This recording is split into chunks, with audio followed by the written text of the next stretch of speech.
अब एक बार साइलेंट हो जाओ, फिर उसके बाद कर लेंगे। सबसे पहले तो आप सभी को नमस्ते, राम राम, धन्यवाद आप लोग यहाँ पे आए हैं। पूरा देश जानना चाहता है कि भाई खिलाड़ी इतने दिन चुप क्यों थे। आज चुनाव था, आप सबको पता है। आप जब हम जनवरी में आए थे वो पूरा प्रकरण आप लोगों ने देखा था। उसके बाद ओवरसाइड कमेटी बनाई गई। उसमें जो ओवरसाइड कमेटी में 18-20 लड़कियों ने बयान दिए थे अपने। उसके बाद खेल मंत्री जी ने ऑन कैमरा बोला था, मीडिया के सामने बोला था कि ब्रजभूषण और उससे जुड़ा हुआ कोई भी इंसान WFI में नहीं आएगा। लेकिन आज दुर्भाग्य है, हमने दोबारा उसमें कमेटी 21 दिन वेट किया, 2 महीने वेट किया, 3 महीने वेट किया, कुछ नहीं हुआ। हमने दोबारा प्रोटेस्ट चालू किया, वो भी आप लोगों ने खूब देखा, पूरे देश ने देखा। हम सिर्फ सच्चाई की लड़ाई लड़ रहे थे, हम बहन बेटियों की लड़ाई लड़ रहे थे। जो उनके साथ शोषण हो रहा था उसकी लड़ाई लड़ रहे थे। नहीं तो हम भी एक्टिव खिलाड़ी थे, हम भी देश के लिए मेडल जीत रहे थे। बहुत सारे लोग बोल रहे कि ये तो खत्म हो चुके थे।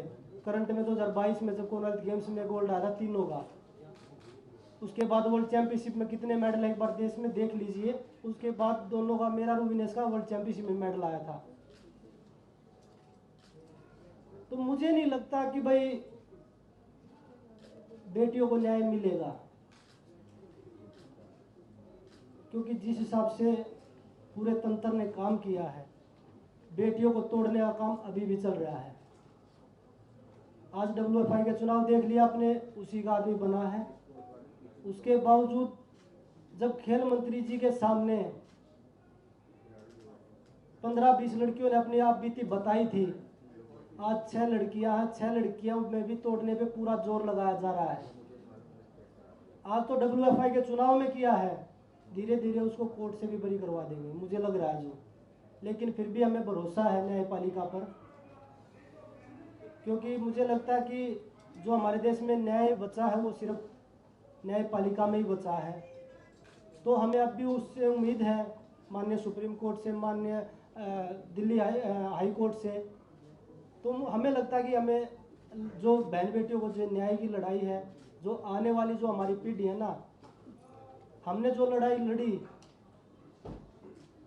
मुझे लगता है कि आने वाली 1-2 पीढ़ियों को और लड़नी पड़ेगी। जितने हमने अपने दम में, जितना हमारे में दम था, हमने वो लड़ाई लड़ी है। लेकिन जो सरकार ने हमारे से वादा किया था ना, उसमें सरकार खड़ा नहीं हो पाई। बड़े दुख के साथ कहना पड़ रहा है आज कि हमारी बेटियों को न्याय, मुझे नहीं लगता कि 1-2 पीढ़ी के जो अब आने वाली पीढ़ी है उनको भी लड़ाई लड़नी पड़ेगी, जब भी न्याय हो सकता है। सभी को नमस्कार। बहुत साल लगे ये हिम्मत बनाने के लिए, इस फेडरेशन के जो प्रेसिडेंट हैं उनके खिलाफ लड़ाई लड़ने के लिए हमें बहुत साल लगे कि हिम्मत बनाई और हमने ये प्रोटेस्ट किया।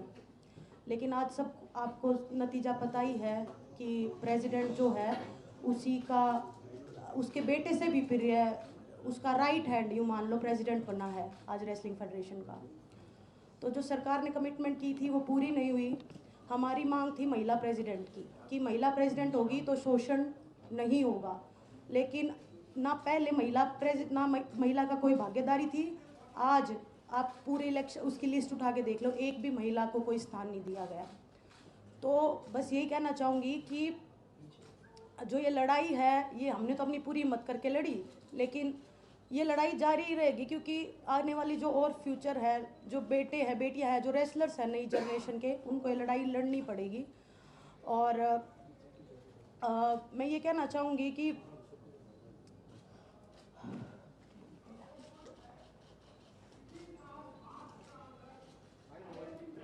आप सबको पता है कि हम जैन में आए थे, लेकिन मैं एक बात आपको बताना चाहती हूँ कि हमने जब हर तरीके से कोशिश कर ली थी, उसके बाद हम दिल्ली की सड़कों पे आके बैठे थे।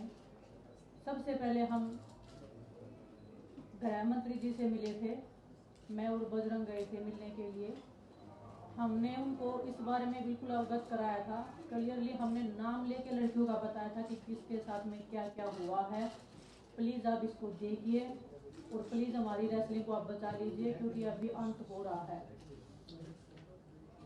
उन्होंने हमें बोला था कि 30-40 दिन का टाइम मुझे दीजिए, उसके बाद में मैं करता हूँ और आप निश्चिंत रहिए, हम जरूर इसमें कुछ करेंगे। 3-4 महीने वेट करने के बाद में हम जंतर मंतर पे आए थे। हमने लड़ाई लड़ी थी, जो आप सब देख रहे हो, पूरे देश को पता है। आज जो फेडरेशन का जो अध्यक्ष बना है संजय सिंह, स्टार्टिंग से वो लोग बोल रहे थे कि हम बनेंगे, हमें पता कि उसकी पावर पता है, उसका पोजीशन पता है, लेकिन दुख होता है कि देश में ऐसे लोगों को स्थान मिल रहा है, पद मिल रहा है। ब्रजभूषण का राइट हैंड है, उसके बेटे से भी ज़्यादा खास है, उसको प्रेसिडेंट में आना मतलब आने वाली लड़कियों का जो भविष्य है उनको फिर से शोषण का शिकार होना पड़ेगा, और जो चीज़ें पर्दे के पीछे होती आई हैं वो खुले में होगा। और दुख होता है हमें इस बात का कि हम इतनी लड़ाई लड़के भी हम कोई सुधार नहीं कर पाए हमारी रेसलिंग में। आने वाले बच्चों के भविष्य के लिए जो हम लड़ाई लड़ रहे थे उसमें हम कामयाब नहीं हो पाए। हमें नहीं पता हमारे देश में न्याय कैसे मिलता है। सड़क से लेके रेसलिंग मैट से लेके बंद कमरों से लेके हमने हर किसी को अपनी बात बताई है। ऐसा नहीं है कि हम सीधा सड़क के ऊपर आगे हमने हर तरीके से कोशिश की है। जो स्पोर्ट्स मिनिस्ट्री है हमने उनको क्लियरली बताया है कि ऐसे ऐसे हो रहा है, प्लीज आप कुछ करिए। पूरे देश को पता होते हुए भी ऐसे लोग जो शोषण कर रहे हैं, महिलाओं का करते आए हैं, उनको फिर से संवैधानिक पदों पे बिठाया जा रहा है, उनको स्पोर्ट्स में जगह दी जा रही है। जो एक महिला थी, हमें उम्मीद थी कि कोई महिला आएगी, आने वाली जो बच्चियां हैं वो एक संतुष्टि फील करेंगी कि एक महिला है, और उनको भी एक हौसला मिलेगा कि हाँ कि हम अभी सेफ हैं। ना तो पहले रेसलिंग फेडरेशन में कोई भी एक लड़की थी, ना कोई भी आगे लड़की है। मैं हमारे आने वाले रेसलर से कहना चाहती हूँ कि आने वाली 2 या 4 पीढ़ियां तैयार रहिए शोषण के लिए। शायद आपको भी ये लड़ाई लड़नी पड़ेगी, हम जो ये लड़ाई लड़ रहे हैं। भगत सिंह जी ने जब देश के लिए फांसी लगाई थी, देश कभी आजाद नहीं हुआ था। काफी साल लग गए थे उनको अपने देश को आजाद होने में भी। हम उम्मीद बहुत कम है, फिर भी हम उम्मीद कर रहे हैं कि हमें न्याय मिलेगा।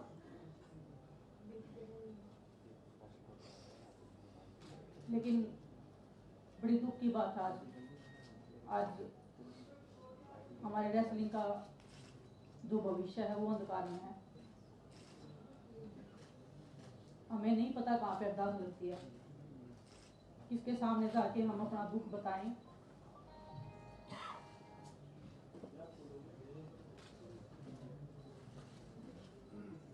आज आप सबके सामने आए हैं, हम ट्रेनिंग कर रहे हैं, फिर भी हम बैठे हैं यहाँ पे, फिर भी हम लड़ाई लड़ रहे हैं।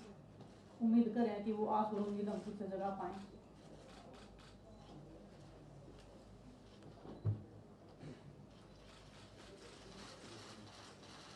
मैं आपको बताऊं, सरकार से ना तो हमारी पहले लड़ाई थी, ना हमारी आज लड़ाई।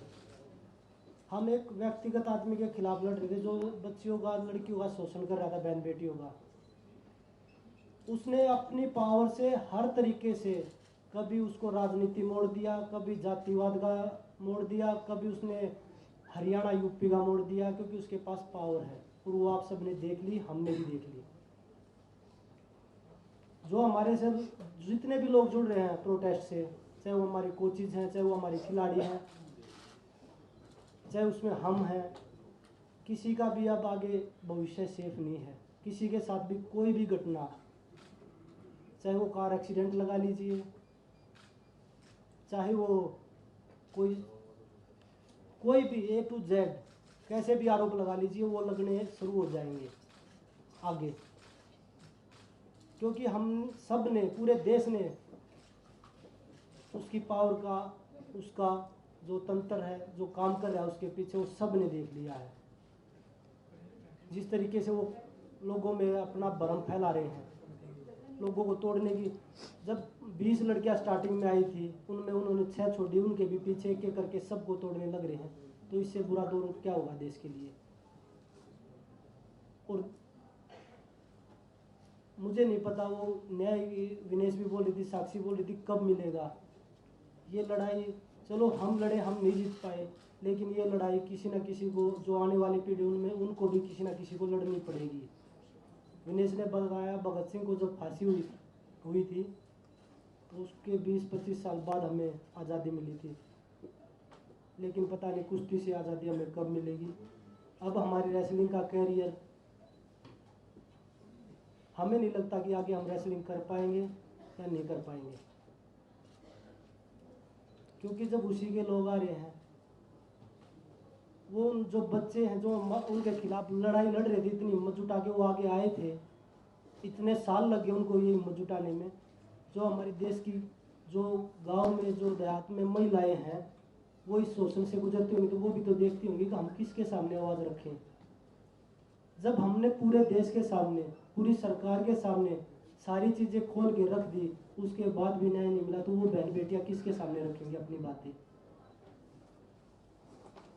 हमारे देश में मुझे नहीं पता कि राजनीति कैसे होती है, पर आज देख रहे हैं ना, सिर्फ जातिवाद, धर्म और अधर्म, यही होती है। मैं अपनी खुद की बताता हूँ, खिलाड़ी की क्या जाति होती है। हम अखाड़े में बैठ के एक थाली में रोटी खाते हैं, हमें जाति किसी की नहीं पूछते कि आपकी क्या जाति है, आपका क्या धर्म है। अगर मैं देखने लग जाऊँ, जो मेरा पर्सनल ट्रेनर है वो मुस्लिम है, जो मेरा फिजियो है वो बनिया है, तो मैं तो ये ऐसे सोचूँ कि भाई नहीं, हम तो किसी और को लेके आएंगे, उनके साथ हम एक ही थाली में रोटी खाते हैं। तो वो खिलाड़ियों को बता रहे हैं कि भाई जातिवाद है, ये पॉलिटिक्स कर रहे हैं। मैं आज पूरी मीडिया बैठी है देश की, अगर हम तीनों में से कोई भी किसी पार्टी के टच में हो या किसी पार्टी को ज्वाइन करना चाहता हो, कभी नहीं मिलेंगे हम आपको, किसी भी पार्टी के साथ नहीं मिलेंगे। हम राजनीति करने नहीं आए, हम अपनी बहन बेटियों की न्याय की लड़ाई लड़ने के लिए आए हैं यहाँ पे। तो वही बताया, जो आगे जो हमारे साथ जुड़े हैं, जितने भी लोग हैं, बहन बेटियाँ, उनके साथ किसी के साथ कुछ भी हो सकता है आगे भी। अंत में हम तो 40 दिन सोए रोड पे, लेकिन मैं सभी तमाम देशवासी जो भी हमारे प्रोटेस्ट में आए, दूर दूर से आए, बूढ़ी महिलाएं आई, बहुत सारे लोग ऐसे आए जिनके पास खाने कमाने के लिए नहीं है, फिर भी हमें सपोर्ट करने आए। हम नहीं जीत पाए, पर आप लोगों का बहुत बहुत धन्यवाद। और एक बात और कहना चाहूँगी कि लड़ाई लड़ी, पूरे दिल से लड़ी, लेकिन अगर प्रेसिडेंट बृजभूषण जैसे आदमी जैसा ही रहता है, उसका बिल्कुल सहयोगी है, उसका बिजनेस पार्टनर है, वो अगर इस फेडरेशन में रहेगा, तो मैं अपनी कुश्ती को त्यागती हूँ और मैं आज के बाद कभी भी आपको वहाँ नहीं दिखूंगी। तो बस सभी देशवासियों को धन्यवाद जिन्होंने आज तक इतना मेरा सपोर्ट किया और मुझे इस मुकाम तक पहुँचाया। धन्यवाद। बजरंग और विनेश, क्या आप लोग भी कुश्ती खेलेंगे या आप भी साक्षी की तरह उन्हीं के साथ फैसला ले रहे हैं?